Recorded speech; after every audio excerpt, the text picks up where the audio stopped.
नमस्कार। उत्तर प्रदेश चुनावी आंकड़ों के साथ स्वागत है और आज हम बात करने वाले हैं उत्तर प्रदेश के लिए 5 बड़ी एजेंसियों के चुनावी आंकड़े। और इस वक्त अगर चुनाव तो किसकी बनने वाली सरकार, इसको लेकर संपूर्ण आंकड़े उत्तर प्रदेश चुनाव को लेकर सामने आ चुके हैं। ब्राह्मण वोट बैंक, जाट किसान आंदोलन, इसके अलावा मुस्लिम वोट बैंक का क्या है चुनावी हिसाब किताब, इसको लेकर सभी 403 सीटों के लिए 5 बड़ी एजेंसियों के चुनावी आंकड़े सामने आ चुके हैं। आज विधानसभा चुनाव तो किसकी बनने वाली सरकार, क्या अखिलेश का दावा उत्तर प्रदेश चुनाव 2022 में क्या वो संतुलन बना पाएंगे या फिर योगी आदित्यनाथ 350 प्लस का आंकड़ा लेकर चल रहे हैं तो क्या उनको मिलने वाला है, जबकि प्रियंका गांधी भी इस वक्त चुनावी प्रचार में यहां पर सक्रिय नजर आ रहे हैं। तो मायावती जी की क्या हो सकती है चाल, क्या उत्तर प्रदेश चुनाव के लिए यहां पर किसकी बनने वाली सरकार, इसको लेकर 403 सीटों में से पूर्ण बहुमत जो मिलता है वो है 202। तो बहुमत का आंकड़ा 202 किसके पाले में जाने वाला है, इसको लेकर 5 बड़ी एजेंसियों के चुनावी आंकड़े सामने आ चुके हैं। जहां दोस्तों अगर बात करें तो उत्तर प्रदेश के लिए यहां पर पश्चिमी प्रदेश, अवध और पूर्वांचल और बुंदेलखंड यानी 4 रीजन के अंतर्गत पूरे उत्तर प्रदेश को बांटा जाता है। ऐसे में अगर बात करें तो काफी महत्वपूर्ण उत्तर प्रदेश है और सबसे बड़ा यहाँ पर कह सकते हैं विधानसभा का एक राज्य है। ऐसे में अगर बात करें तो क्या यूपी का बंटवारा यानी जो 4 रीजन में यहाँ पर उत्तर प्रदेश को बांटा है, क्या ये बांटना सही है, इस पर देखिए अच्छा कहने वाले हैं 52%, क्योंकि काफी बड़ा यहाँ पर राज्य है और ज्यादा विधानसभा सीटें आ जाती है, इस कारण रीजन वाई इसको बांटने से कहीं ना कहीं इसका फायदा होता है। तो बुरा कहने वाले यहाँ पर 46% और कुछ कह नहीं सकते, ऐसे 2% लोग आ जाते हैं। इसके अलावा अगर बात करें उत्तर प्रदेश चुनाव के लिए यहाँ पर किसान आंदोलन कितना इफेक्ट डाल सकता है इस चुनाव को लेकर, क्योंकि काफी हलचल उत्तर प्रदेश चुनाव के लिए हो चुकी है। किसान आंदोलन के लिए प्रधानमंत्री मोदी जी तीनों कृषि कानून वापस ले चुके हैं, लेकिन किसानों को लेकर अब भी जो है यहाँ पर अंतिम फैसला नहीं हुआ है कि आखिर क्या कुछ उत्तर प्रदेश चुनाव के लिए होने वाला है। लेकिन इसके अलावा अगर बात करें तो उत्तर प्रदेश के लिए मायावती जी, अखिलेश यादव,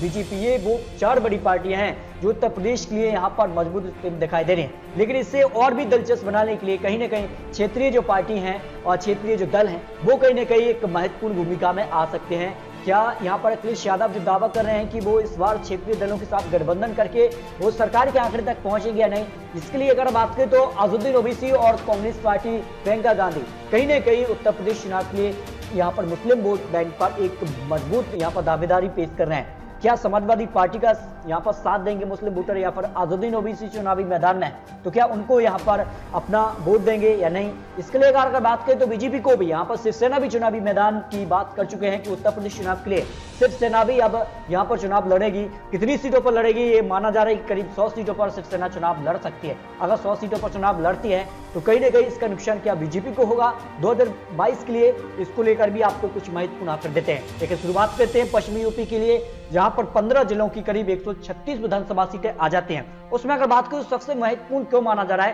क्योंकि 70% जो लोग हैं वो किसानी करते हैं, गन्ना किसान है, जिस प्रकार से गन्ना और गन्ना को लेकर भी उत्तर प्रदेश चुनाव पर जंग छिड़ी हुई है। तो क्या कुछ होगा इस पर देखिए, 70% जो किसान है वो फिलहाल उसका आंकड़ा क्या बनने वाला है, क्योंकि किसान भाग्य बनाते हैं और बिगाड़ने का भी यहाँ पर कह सकते हैं कि जिस कार्य की खबर है कि अगर 136 विधानसभा सीटें यहां से आ जाती हैं उत्तर प्रदेश चुनाव को लेकर तो काफी महत्वपूर्ण भूमिका में किसान आंदोलन हो सकता है।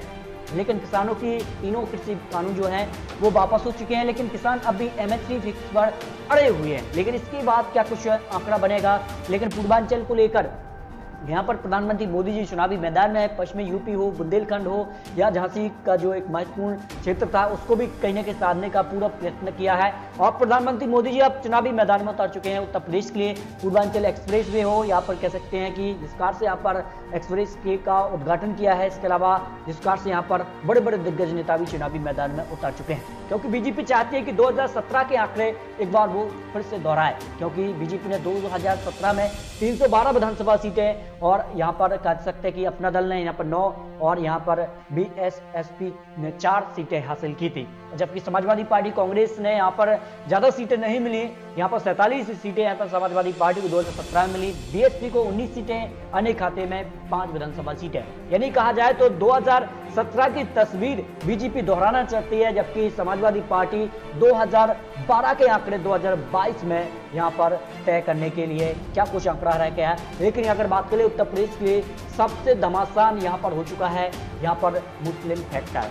जी हाँ दोस्तों, मुस्लिम फैक्टर की बात करें तो आबादी करीब 19% यहाँ पर आ जाती है पूरे उत्तर प्रदेश के लिए, लेकिन असर देखें आप तो 143 सीटों पर सीधे तौर पर असर है।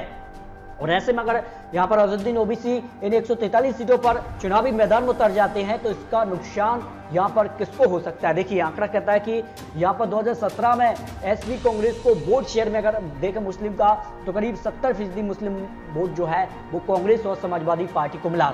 ऐसे में अगर अजहरुद्दीन ओवैसी चुनावी मैदान में उतरते हैं तो इसमें और गिरावट देखने को मिलेगी, क्योंकि अब कांग्रेस भी यहाँ पर अलग से चुनावी मैदान में उतर रही है, यहाँ पर अजहरुद्दीन ओवैसी भी हैं और यहाँ पर बात करें तो अब समाजवादी पार्टी अलग अलग चुनाव लड़ रही है। इसका कहीं ना कहीं नुकसान होगा। यादव वोट की बात करें तो करीब 80% समाजवादी पार्टी को मिला था, अगड़े का वोट शेयर अगर 16% यहाँ पर 2017 में मिला।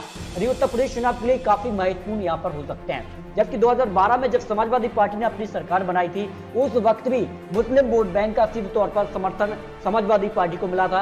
यहाँ पर 54% यहाँ पर मुस्लिम वोट बैंक का समर्थन, जबकि बीएसपी को 14%, बीजेपी को 9%, कांग्रेस को 7% ही मिला था। इस दम पर समाजवादी पार्टी ने 2012 में अपनी सरकार बनाई। उस वक्त भी समाजवादी पार्टी से यहाँ पर बात करें तो करीब जो यहाँ पर समाजवादी पार्टी का आंकड़ा था 224 विधानसभा सीटें यहाँ पर उनको मिली। तो उस वक्त अगर बात करें तो समाजवादी पार्टी से यहाँ पर 68 मुस्लिम विधायक चुनकर आए थे 2012 में, तब जाकर समाजवादी पार्टी ने अपनी सरकार बनाई। यानी समाजवादी पार्टी को अगर यहाँ पर अपनी सरकार बनानी है तो कहीं ना कहीं जो बिखराव है, जो आंकड़े रहे हैं उसमें कहीं ना कहीं गिरावट देखने को ना मिले। इसके अलावा अगर बात करें तो यूपी में अगर बात करें तो 143 सीटों पर मुस्लिम वोट बैंक का सीधे तौर पर असर है, जिसमें 107 सीटों पर वो आंकड़े बदल भी सकते हैं, परिणाम जो है वो बदल सकते हैं। अगर एक तरफा यहाँ पर वोट बैंक या वोट शेयर जो है एक पार्टी को जाता है मुस्लिम वोट बैंक का, तो 107 विधानसभा सीटें अपने दम पर मुस्लिम यहाँ पर जो है वो जिता सकते हैं। जबकि यूपी के लिए ब्राह्मण वोट बैंक भी एक महत्वपूर्ण भूमिका में आ जाता है, लेकिन ब्राह्मण वोट बैंक 2017-2019 विधानसभा चुनाव और लोकसभा चुनाव में इसका सादा तौर पर फायदा जो है बीजेपी को मिलता रहा। तो क्या 2022 में कुछ होगा, क्योंकि ये माना जा रहा है कि कहीं ना कहीं जो है आंकड़ा बदल भी सकता है। इसके अलावा जाट वोट बैंक किसके साथ हो सकता है, इसके भी आंकड़े आपको देने वाले हैं, क्योंकि यूपी के लिए काफी महत्वपूर्ण हो जाता है। जाट वोट बैंक करीब 20%, मुस्लिम यहाँ पर 36 और दलित 25, ब्राह्मण 10% यहाँ पर आ जाते हैं। इसमें अगर बात करें तो किसानों का काफी महत्वपूर्ण योगदान इस चुनाव में हो सकता है। पश्चिमी यूपी के लिए यहाँ पर करीब 120 विधानसभा सीटों पर सीधे तौर पर ये असर डाल सकते हैं। लेकिन ब्राह्मणों की भी बात कर लेते हैं। 2017 में ब्राह्मण बीजेपी की तरफ से 58 विधायक बनकर आए थे, जबकि 2012 में जब समाजवादी पार्टी की सरकार बनाई थी तब समाजवादी पार्टी की तरफ से 21 ही ब्राह्मण विधायक चुनकर आए। जब मायावती ने अपनी 2007 में सरकार बनाई तब 41 विधायक चुनकर आए। या तो बीएसपी और या फिर बीजेपी का यहाँ पर सहयोग करते आ रहे हैं यहाँ पर ब्राह्मण वोट बैंक। तो क्या इसका असर 2022 में बीजेपी को एक बार फिर से मिलेगा, या फिर बीएसपी की तरफ जाएंगे, या फिर समाजवादी पार्टी की तरफ जाएंगे, तो आने वाला वक्त ही बताएगा। लेकिन आपको बता दें कि यूपी के लिए जाट वोट बैंक हाथरस, हापुड़, बुलंदशहर, आगरा, फिरोजाबाद, कासगंज, ईटा, इसके अलावा अगर बात करें तो मुजफ्फरनगर, शामली, बागपत, मेरठ, गाजियाबाद, गौतम बुद्ध नगर, अलीगढ़, मथुरा, ये वो काफी महत्वपूर्ण क्षेत्र है जहां पर जाट वोट बैंक यानी किसान का काफी अच्छा असर है। ऐसे में अगर बात करें तो यहाँ का माहौल साला जो है वो किसान बदल भी सकते हैं। यानी उत्तर प्रदेश चुनाव के लिए काफी महत्वपूर्ण है जाट वोट बैंक। जब बीजेपी ने अपनी सरकार बनाए थे तब बीजेपी को यहाँ पर 103 विधानसभा सीटों पर सीधे तौर पर समर्थन मिला था, नहीं पश्चिमी यूपी के लिए। जबकि समाजवादी पार्टी को 27, बीएसपी को 3, कांग्रेस को 2 और आरएलडी को 1 ही सीटों पर जीत मिली। यानी कहा जाए तो उत्तर प्रदेश चुनाव के लिए सबसे महत्वपूर्ण यहाँ पर किसानों का जो एक महत्वपूर्ण वोट बैंक हो सकता है। लेकिन अगर बात करें तो 5 एजेंसियों ने जो उत्तर प्रदेश के लिए 403 सीटों पर ओपिनियन पोल के आंकड़े जारी किए हैं, इसके आंकड़े क्या कहते हैं। देखिए बीजेपी को 193 विधानसभा सीटें जो है लोक पोल के हिसाब से जाने की संभावना उत्तर प्रदेश चुनाव के लिए लगाई जा रही है।